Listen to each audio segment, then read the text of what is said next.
जाली और फर्जी खबरों की रोकथाम के ताल्लुक से सुप्रीम कोर्ट में मफाद आमा के तहत एक अर्जी दाखिल की गई है। अनुजा कपूर नामी एडवोकेट की जानिब से दाखिल अर्जी में फर्जी खबरों की जिम्मेदारी तय करने की दरख्वास्त दी गई है। अर्जी में फर्जी खबरों की रोकथाम के लिए मरकज से ज़ाब्ते और गाइडलाइंस वज़ह करने की हिदायत देने की दरख्वास्त भी की गई है।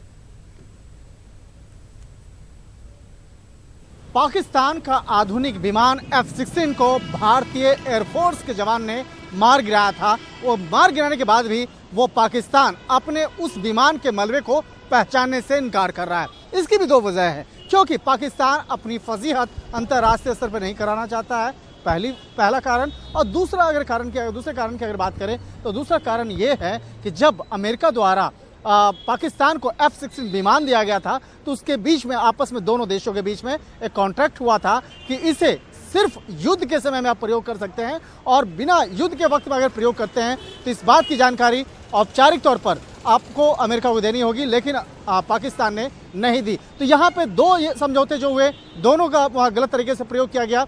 पाकिस्तान ने इस मामले की जानकारी अमेरिका को नहीं दी और दूसरा जो मामला है कि इस मामले में बिना युद्ध के वक्त में पाकिस्तान ने इसका प्रयोग किया। लिहाजा अब F-16 का मसला पाकिस्तान के लिए गले की हड्डी बन रहा है और निश्चित तौर पे इस मामले पर अमेरिका भी पाकिस्तान के खिलाफ कोई ठोस कार्रवाई कर सकता है।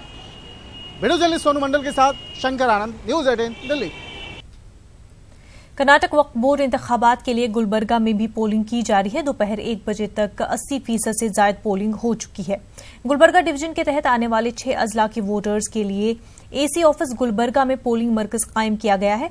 Assistant commissioner Gulbarga Pandu Rahil Tukaram IAS को इलेक्शन ऑफिसर मुकर्रर किया गया है। यहाँ ये बात काबिल जिक्र है कि पूरे कर्नाटक में बेंगलुरु के बाद सबसे ज्यादा वक्फ जायदादें जिला गुलबर्गा में हैं।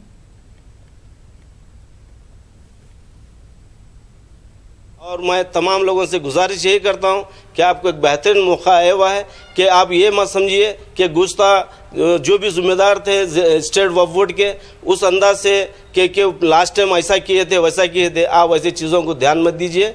एक मौका मैं इसलिए कह रहा हूं कि हम एक नई सोच लेके एक नए अच्छे उम्मीदवार को जो हमारे को जो इज़्ज़त दे सकता है, हमारे को ताउन कर सकता है, ऐसे उम्मीदवार को दीजिए जो आपकी इज़्ज़त को कायम रखते हुए आपके मसाइल को एकसोई करे और आपके कदम ब कदम चल के आपके काम के मसाइल को हल करने की कोशिश कर जो जिसमें जस्तुजू है, जो बेलोज है। और वफ़ के जितने बेहतरीन सहूलियात हैं, खिदमत हैं, लोगों तक पहुँचाना, उजागर करना और उसकी अवेयरनेस पैदा करना।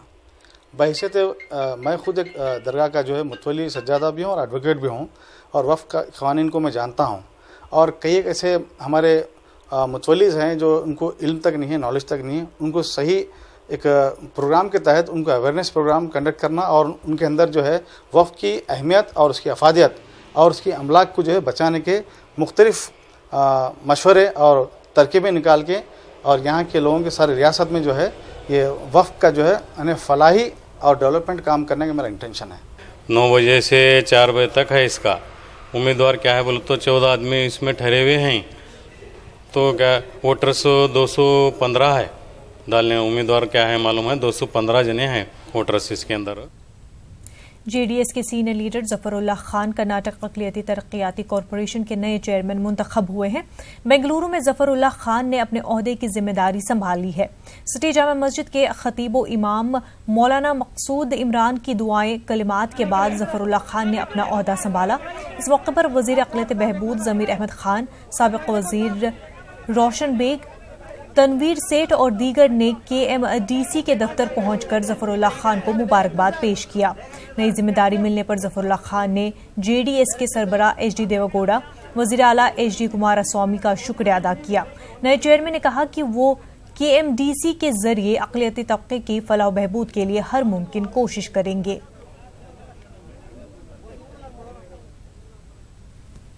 आज की जो जॉइंट हुकूमत है इसमें हमारे जाहिर है कि चीफ मिनिस्टर कुमारस्वामी जी और इस हुकूमत के जो डिप्टी CM हैं, सारे हुकूमत के जितने भी जिम्मेदारान हैं और जो मेरे कौमी बरदरान मिल्लत के जो जितने भी वजीर हैं, उन सबका मैं शुक्रिया अदा करना चाहता हूँ कि मुझे इस ओहदे के लायक समझे और मुझे एक जिम्मेदारी दी है और मैं इस जिम्मेदारी को ईमानदारी से निभाने की पूरी कोशिश की। कि मैं खुद माइनॉरिटी हूँ तो मैंने वो गरीबी भी देखी है, वो अमीरी भी देखी है।